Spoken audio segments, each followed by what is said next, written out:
Hi everybody, Giselle Grenier here from artplace.ca. In today's workshop, we're going to be working on another book of background page, and the video for this has already been done. It's on my website at artplace.ca, on my blog, and on my YouTube channel. Everything that I'm going to be using for this project will be listed at the end of the video, so you don't have to take any notes. So I've got my page here, and on the other side I already have something on there, and which is this facing. So this page is this way. And this one's going to be a very simple exercise on contrast. Now, if you don't have a page or a piece of artwork you could recycle, if you don't have anything, then all you need to do is just paint your surface, paint it black. Okay, I'm going to be doing a glaze of a mixed, like a turquoise color, and because I want to show you how to do that. So I'm going to be using the Decor Media line with some mediums and the fluid acrylics. And the colors are green gold, phthalo green on the blue side, phthalo blue, ultramarine blue, pyrrole red, Hansa yellow light, yellow oxide, and titanium white. For the mediums, I have the tinting base, which is going to be used to underpaint the flower, and the ultra matte finish, varnish to finish the end. Brushes, I'm using a variety of filberts and rounds. You can use anything you want. So if you're working from a, let's say a white canvas or whatever, so you can paint it with black gesso or carbon black just to get it black. And the inspiration for this was from my 365 Art a Day project, and it's this little flower here, and this was with the black gesso and a very thin layer of the phthalo turquoise that's already pre-mixed. I'm going to show you how to mix it up yourself because it's really easy. And if you have some old artwork that you don't like and it's done in acrylics, you can do this as well. So to get started, what I'm going to do is I'm going to take some phthalo blue and some phthalo green, mix that up. A turquoise color, the phthalo turquoise is made with phthalo blue, phthalo green, and carbon black. Carbon black is more opaque. I want this to be completely transparent. So we know that if we were to add red to green, it would make it dark. Or if we were to add, let's say, orange to a blue, it would make it dark. So if I make this slightly more on the green side, then take a little bit of the pyrrole red, and makes it very, very dark. So I'm going to apply a layer of this. This is absolutely beautiful. Now, if you don't like color mixing, you can buy it. You can buy this already pre-mixed. It's the same little bottle, but it's very easy to make up yourself. A little bit of water. Now, when you pick up water when working with transparent acrylics for the purpose of glazing, which is what I'm doing now, please make sure that your water is clean and doesn't have any white in it. I have to add a little bit more here. A little bit of red. Pure red is semi-transparent, so we'll get a nice finish off this. The underlying color will still show through, but let's see what happens when we dry it. Acrylics dry darker, so keep that in mind when making up your mixes. I wanted something very, very, very dark.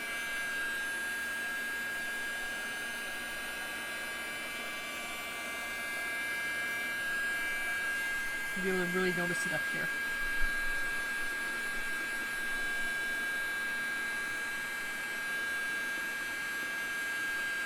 Make sure your paper doesn't get, or your paint don't get too hot, because when the heat gets too close, you're actually going to burn it. It'll bubble and it'll look terrible.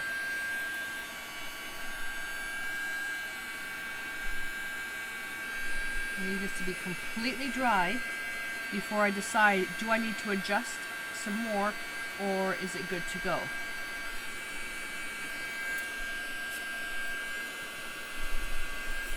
There you go. This is actually pretty good. Okay, you can still see some of what's happening underneath. I love this piece here. To do something like this on a plain surface, you can take some titanium white and just drag it over, then paint it over again with the turquoise. Now let me show you how to do that. So if I take some white on a dry brush and just lay the brush down and then just drag it.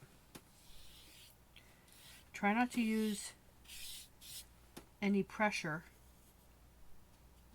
and try not to use too much paint either.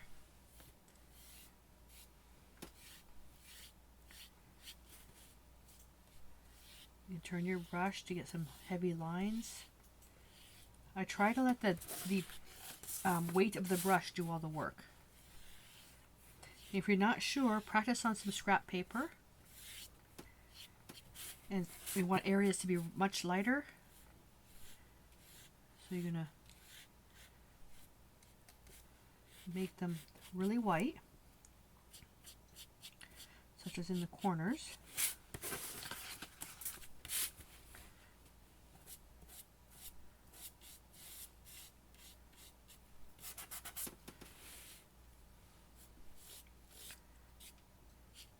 And try not to have like one solid line. Break it up.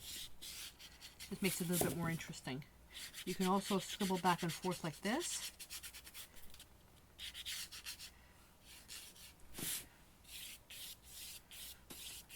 And you can just make some marks. Left, right. Doesn't matter. Okay. Let's dry that quickly. It needs to be 100% dry before we add the glaze of color. You don't have to do this. This is just so I can show you how to do it. Now, if you don't have a bristle brush, you can use a large wash brush as well, like so. There we go. How easy is that? I'm going to make up a little bit more.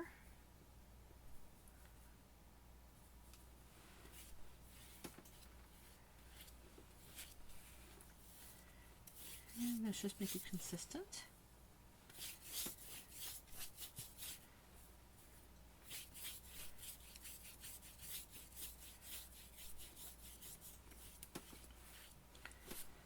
And that's all there is to glazing.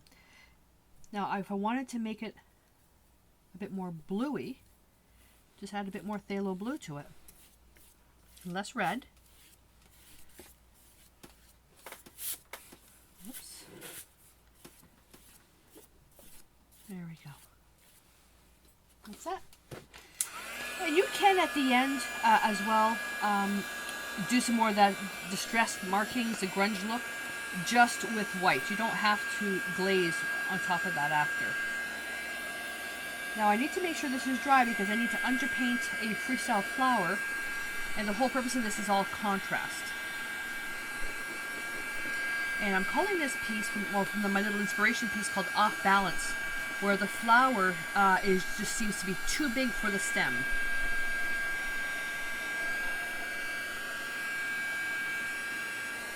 There we go. And to sketch out our flower, I'm going to do everything with the tinting base, which is fantastic for underpainting. Now you can take a little bit and put it on your palette, like so. I'm just using a large round brush, and I'm just going to, now if you want to do this on paper first, then transfer it, that's fine. But I'm just going to think of a stem, like so. And I'll make it a little bit bigger. And I'm going to let it be broken, like so. Being broken, when we glaze the yellow and the green gold on top of that, some of the darks will show through, creating some shadows. And we want to make a leaf. Press, push, and lift. Let's do another one. Touch, push, and lift, and let the paint break. Okay. The flower, I'm thinking touch, push, wiggle, lift. And then touch, push, wiggle, and lift. This is strictly for underpainting, but just to show you the technique we're going to be using. And we want 3. There we go. That's not too bad. If you make them smooth, you can do that, but the paint, see how the paint gets thinner? I like doing the touch, push, wiggle, and then lift up because you get some texture under there, which will show through. That's kind of cool. But mind you, the little reference piece, I mean, the flower head is huge. Absolutely huge. You can do this as well with gesso. You don't have to have the tinting base. This was just something that I wanted to try. I want to see what would happen. Let's make another one. There we go. Okay. We'll put that away. This has to dry. Well, first we're going to work on the stems. So let's dry the stems and the leaves. Not going to worry about the flower. Just this little, the base, yes, that needs to be dry. And you see it's taken on kind of a white that looks like it's been tinted with turquoise. And now I'm going to grab some green gold. Now keep in mind, green gold is also transparent, and all these paints, the great thing is that they've got the transparency, the pigment used to make up the paint. So it's a mixed pigment, this one here, or I can make it with the pigments that are listed, and the light fast, which is great. So because this is transparent, when I paint this, all those lines are going to show through. It's going to be really, really pretty. And I don't care if I miss some of the spots. Doesn't matter. If I don't completely cover the white or if it goes over a little bit, doesn't matter at all.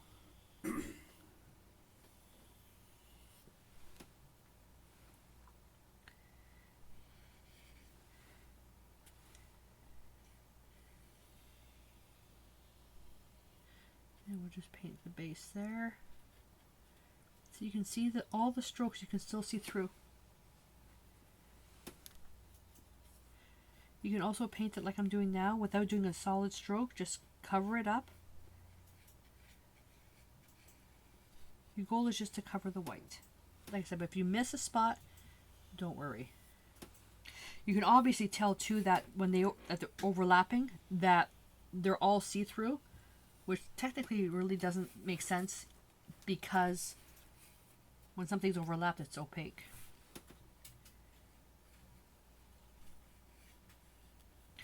So that's something dry there. Okay, that's pretty good.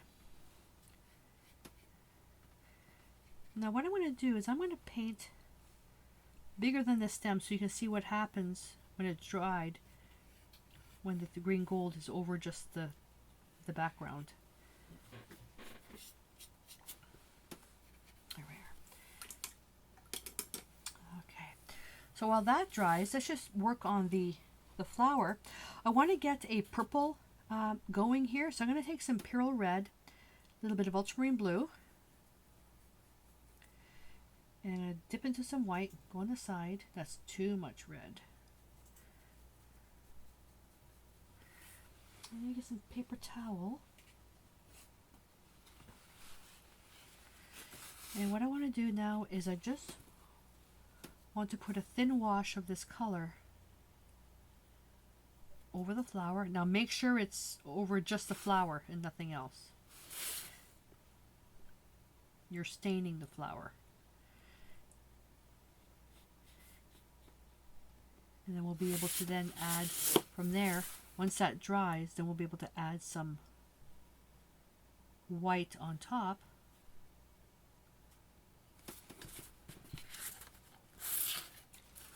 I want to make that a little bit more blue, which I think I do right in here.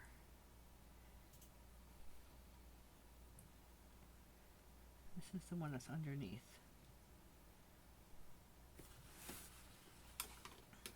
And I'm going to take, oh, and I need a brush with a round end on it.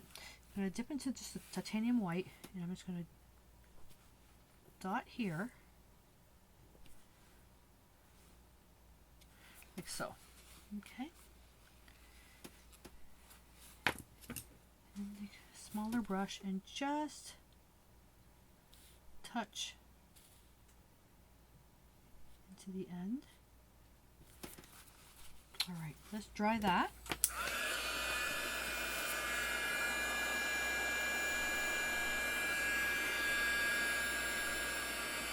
Now this is going to take a bit to dry. It won't matter because we can work on other parts here. But see how bright that green is? If we wanted to add a little bit more shadow to that, so we can take just phthalo blue and phthalo green. Again, add a little bit of red to it. And you can turn around. Let's get some water in there. That's a bit too blue. Let me get a bit more green in there. And you can turn around and just add just little bits of, you know, things here and there for the shadow. It's a little bit too bright. I'm going to take a little bit more red to that. And a little bit of yellow ochre. There we go. That's better. Now, yellow ochre, keeping my yellow or yellow oxide. I keep calling it yellow ochre. Traditions is yellow ochre. If you use something that's a little bit more opaque, just keep in mind, just add a smidgen more water or use some medium.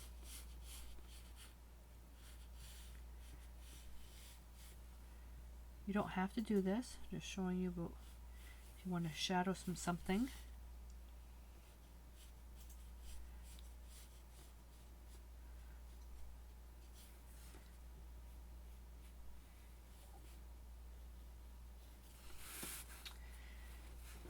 And I think I just picked up some white by accident.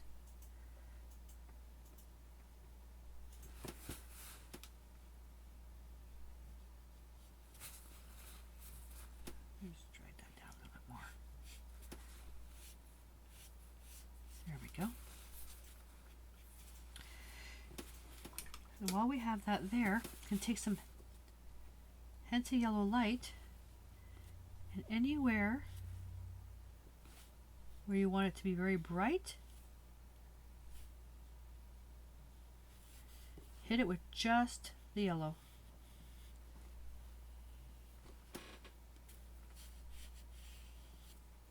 You can also go back with a little bit more green.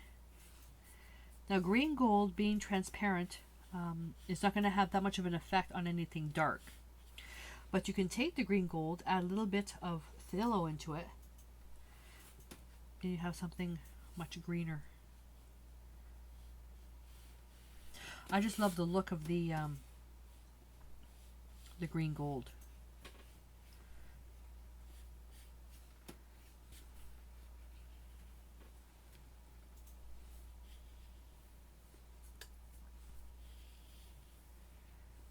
Here we go. You can take a little bit of white, just a little bit, and just where I'm going to have a little bit of a, just a little bit of a little bit of a highlight here, like so.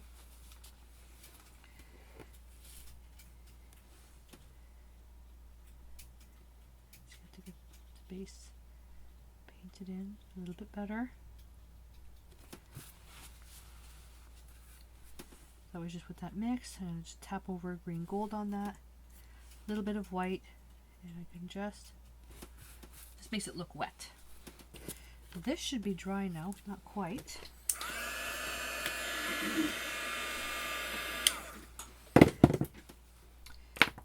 And just with a round brush, I'm going to take some white, and depending on what you want, if you want to just work it with white or just have white with something else, and the actual underpainted color, I'm just going to touch a little bit of that, and I'm just going to paint like this, and I want the brush strokes to show. want it to look kind of streaky.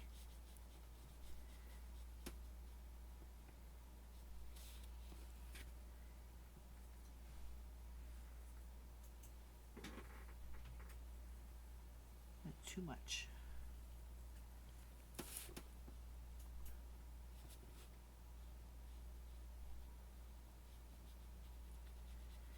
And let it dry before you go back over. Now this is still a little bit wet, so I'm just going to hold my hand here.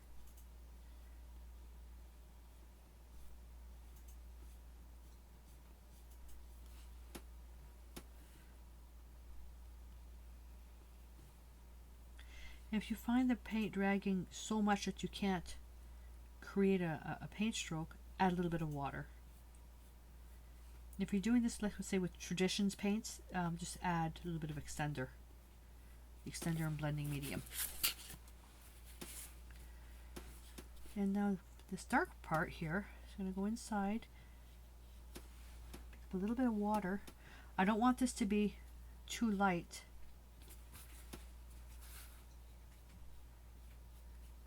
Because it is shadowed.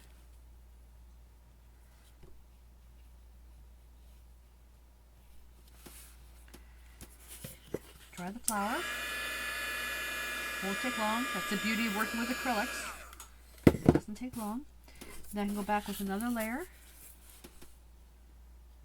And every time with each layer, I don't cover everything up. Because I want some of the flower showing through.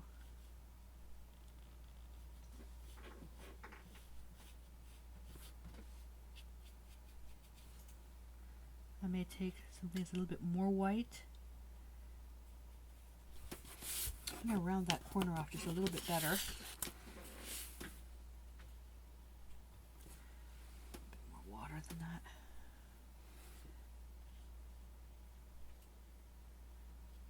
There we go.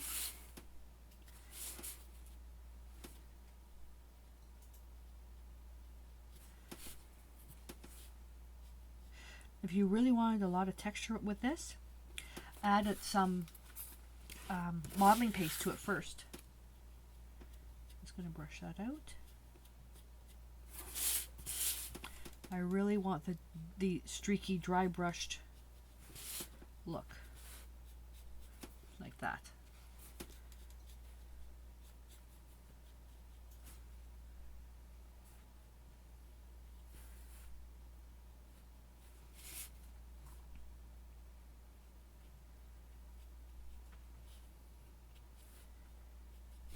There we go. And let's dry that.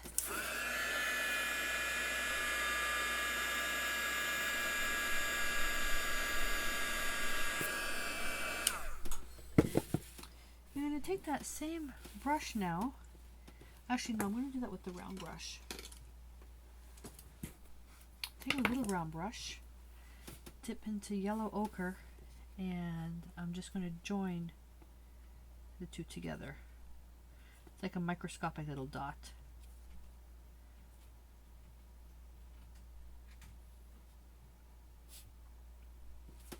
Here.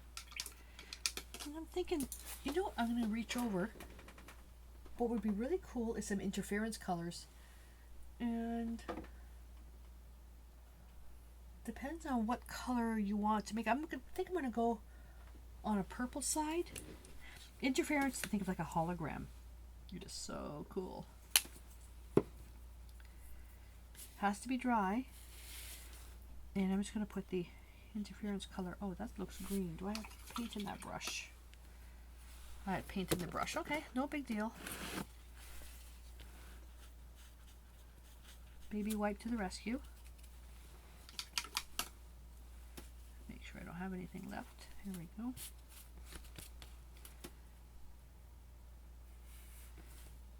That's better. It should almost be transparent.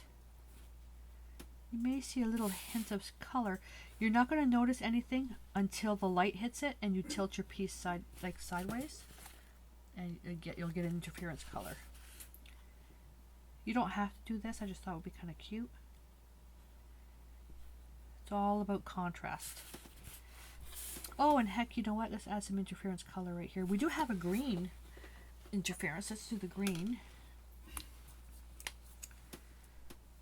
Once we do that, we'll let it dry and we'll be finished.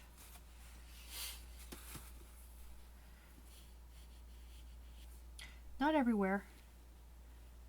Everywhere where the actual light would hit.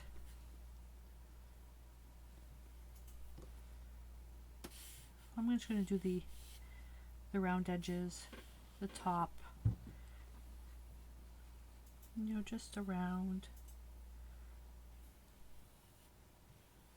like so.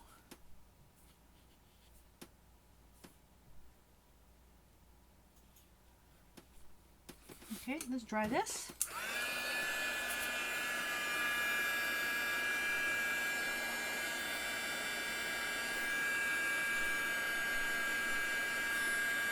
Oh, so cool. Look at that. Just a slight shine. You may not be able to tell. There we go. So looking straight on, it looks normal until you tilt it. And only when you tilt it do you see like the shine, the slight hologram look. It's really, really pretty. So that's it. Now we have about 3 minutes to go. So if you want, you can distress this a little bit more by taking a little bit of white and just kind of pull that across. Whoops, too much. If that happens, what do? Take a baby wipe and just wipe it back. And then let it dry before you try again. Now what that is that there's too much paint on the brush. Let's see if I can just... There we go. Use very little pressure.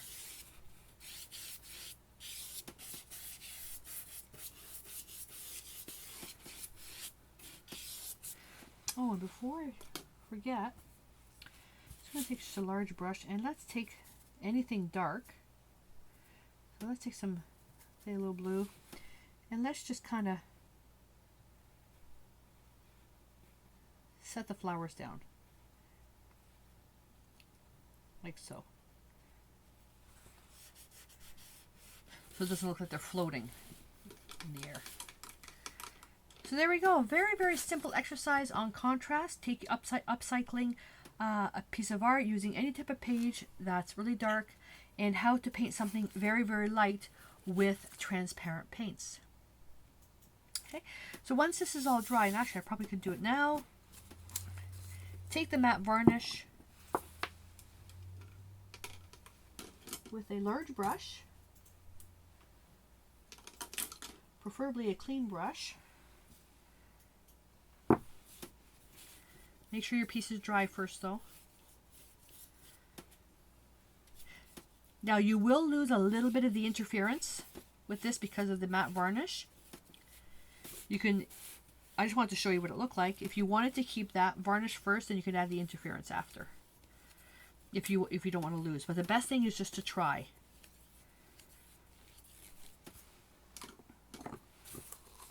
Okay. Now with this varnish, it does dry quickly. You have more time than I do. Let this dry naturally. I'm going to just use the heat gun just to speed up the drying time so you can see the finish.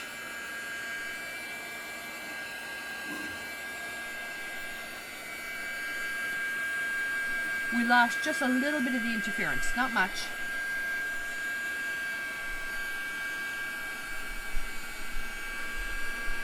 So these little projects that I'm doing are great for studies to practice on if you want to do these this would look amazing as a large painting.